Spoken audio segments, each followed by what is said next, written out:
In the dawn of civilization, under star-latticed skies above southern Mesopotamia, the people of Sumer spun tales of cosmic rulers. Clay temples and towering ziggurats in cities like Uruk and Ur rose to the heavens, their stepped terraces reaching for the divine. Artisans, working by flickering lamplight, inscribed their deities' exploits on clay tablets, crafting stories that would echo through millennia. Among these gods, the Anunnaki stood supreme, literally, the princely offspring of the sky god, Anu, and the earth goddess, Ki. The Sumerians believed these to be the mightiest deities who held sway over the world's fate. Ancient texts proclaimed that it was the Anunnaki alone who decree the fates of mankind, their divine will shaping the course of human existence. In every temple, the faithful envisioned them as enormous, horn-crowned figures clothed in divine radiance, their presence both awe-inspiring and terrifying. Images from that age showed giants wearing horned helmets and wielding staffs of power, symbols that cemented their status as living gods to the people of Ur and Nippur. A Babylonian hymn warns that he who fears the Anunnaki extends his days, linking one's fortune directly to reverence for these sky kings. From their ziggurats, the Sumerians looked up and saw the Anunnaki carved into the fabric of their own destiny, their myths intertwining the divine with the everyday struggles of life in the cradle of civilization. These gods act out their roles in Mesopotamian epics, their stories preserved in the cuneiform script that adorned temple walls and archival tablets.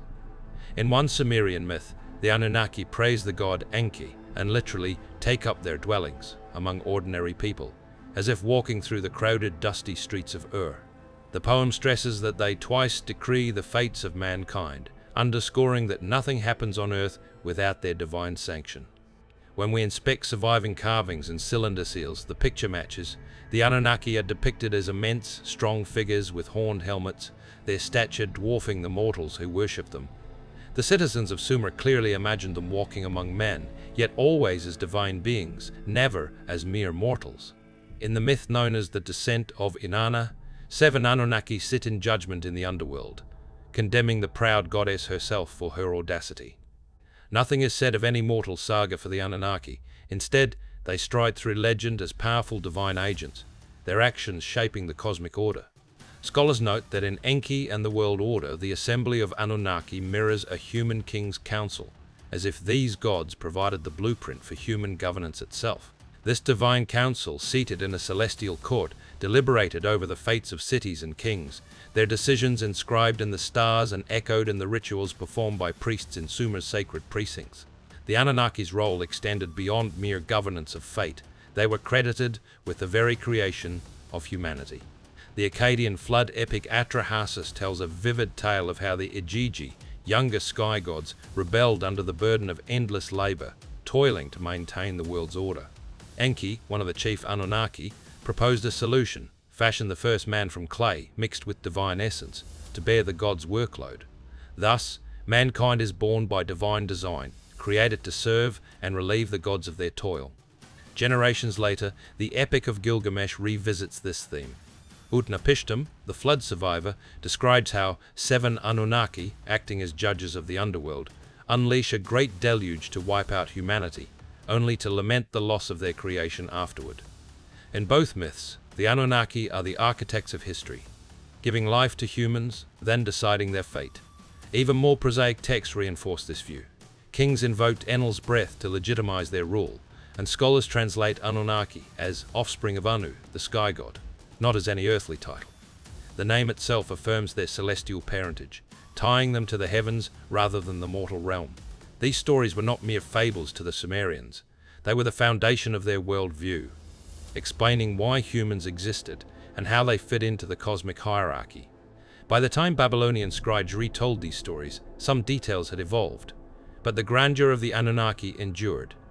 The Enuma Elish, Babylon's creation epic, calls the Anunnaki the great gods, a testament to their enduring power. In this epic, after Marduk defeats the chaos dragon Tiamat, the assembled Anunnaki help rebuild the world order and erect a splendid temple, Esagila, to honor his victory. A Middle Babylonian text explains that Anunnaki came to mean the gods of the underworld, while the sky gods were called Igigi.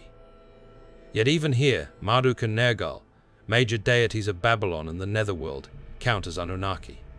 The great assembly of the gods remains a constant in these tales. One analysis notes that the Anunnaki assembly is the divine counterpart of an earthly council of kings, a celestial parliament that mirrored the political structures of Mesopotamian city-states. In all accounts, the message is clear. The Anunnaki are heavenly beings, cosmic dignitaries who rule from above, their influence felt in every aspect of life, from the fertility of the fields to the rise and fall of kings. The Anunnaki's prominence in Sumerian and Babylonian culture was not limited to myth. It permeated the daily lives of the people. Priests in cities like Uruk and Nippur performed elaborate rituals to honor these gods, offering barley, beer, and incense at their altars.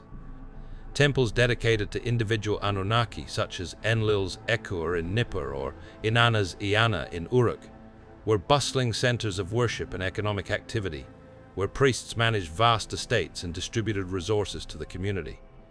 Cylinder seals, used to authenticate documents, often depicted the Anunnaki in their divine glory, their horned helmets and flowing robes, a constant reminder of their authority.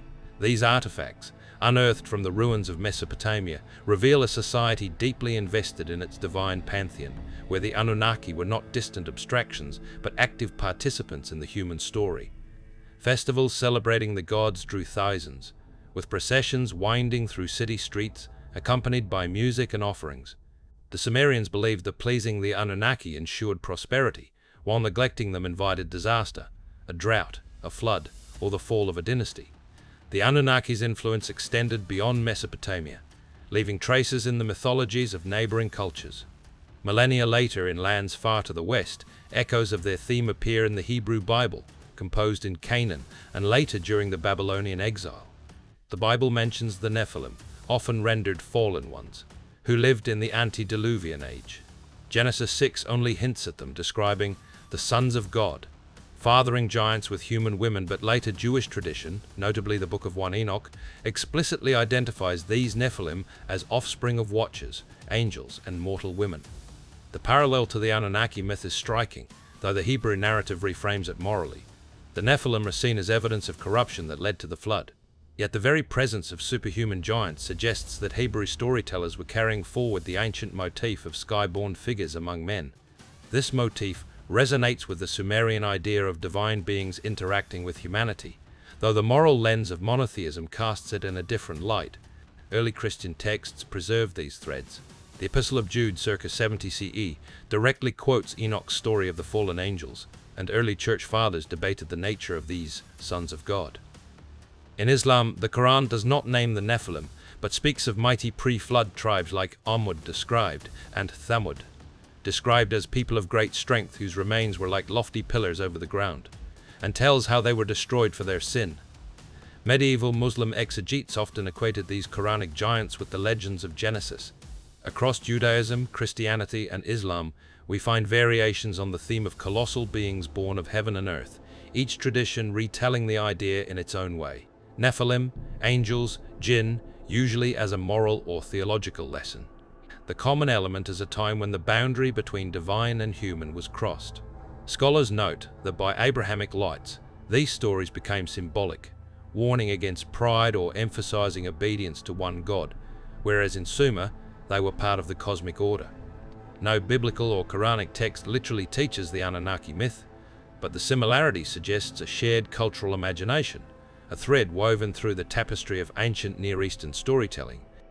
The Anunnaki's legacy took a dramatic turn in the modern era, particularly with the advent of the space age in the 1960s and 70s. As humanity reached for the stars, a wave of speculation asked whether ancient gods might have been extraterrestrial visitors.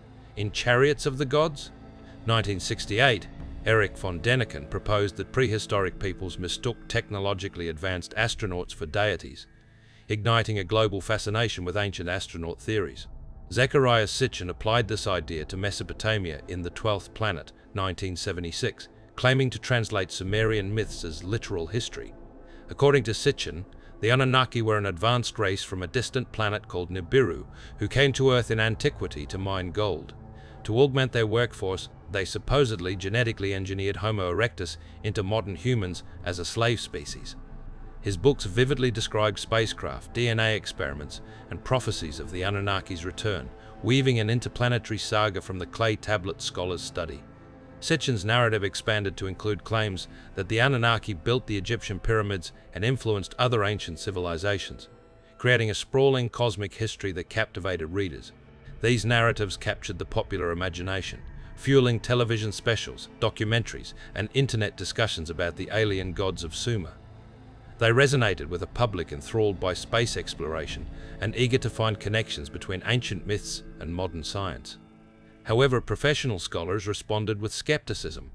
Historians and Assyriologists carefully examined Sitchin's claims and found no basis for them. They note that his renditions of cuneiform are not those of trained scholars. He frequently reads mythological metaphors as literal facts. For instance, where traditional scholarship identifies Anu and Enlil as sky deities, Sitchin interprets them as names of extraterrestrial astronauts. A poetic description of starry houses becomes, in his hands, a space station report. Critics point out that Sitchin's version credits the Anunnaki with building the Egyptian pyramids, a claim Egyptologists reject, as each pyramid's construction is well documented in pharaonic texts.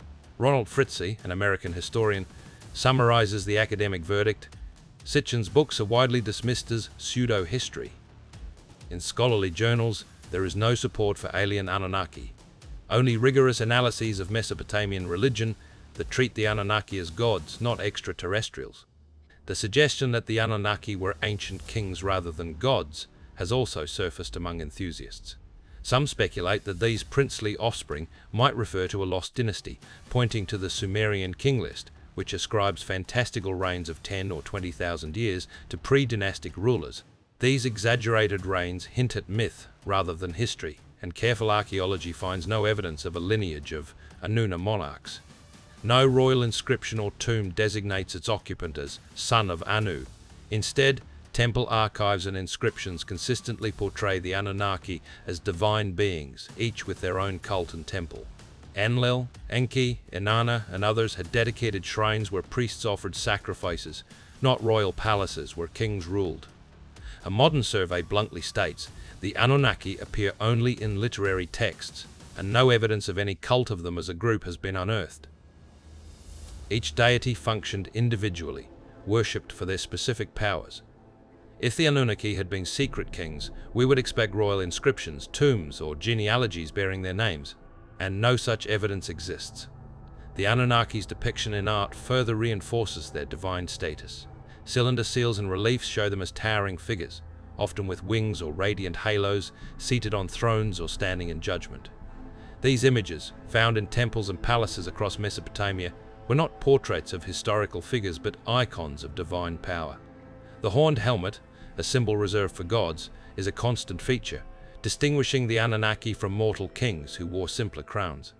Excavations at sites like Uruk and Lagash reveal no trace of an Anunnaki dynasty, only the remnants of temples and ritual spaces dedicated to these celestial beings.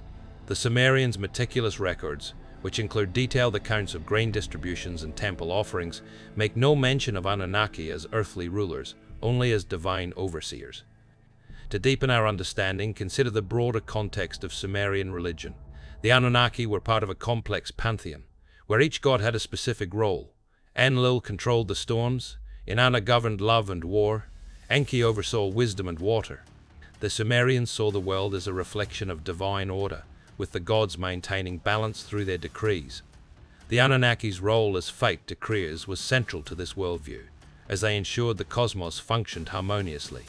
Temples were not just places of worship, but cosmic centers where priests mediated between the divine and human realms. The ziggurat, with its step design, symbolized a stairway to the heavens, connecting Earth to the Anunnaki's celestial domain. This sacred architecture underscores the Sumerians' belief in the gods' otherworldly nature, not their earthly presence. The modern fascination with the Anunnaki as aliens reflects a broader cultural trend, the desire to find extraterrestrial explanations for humanity's origins. This trend, sparked by the space race and amplified by popular media, taps into a universal human urge to connect with the cosmos. Sitchin's theories, while lacking scholarly support, have inspired novels, films, and online communities, creating a modern mythology that parallels the ancient Sumerian tales. These stories resonate because they address timeless questions. Where did we come from? Are we alone in the universe? The Anunnaki, as divine creators in Sumerian myth, already embodied these questions, making them a natural fit for extraterrestrial reinterpretations. Yet the scholarly consensus remains firm. The Anunnaki were gods, not aliens, and their stories are products of human imagination, not historical records of interstellar visitors. After this deep inquiry, how do we answer our original question? All evidence points one way, to the mythology itself. The people who first told these stories believed the Anunnaki were gods. No new tablet or inscription has upended this view. Every artifact and text portrays the Anunnaki as divine rulers, not extraterrestrials or earthly emperors.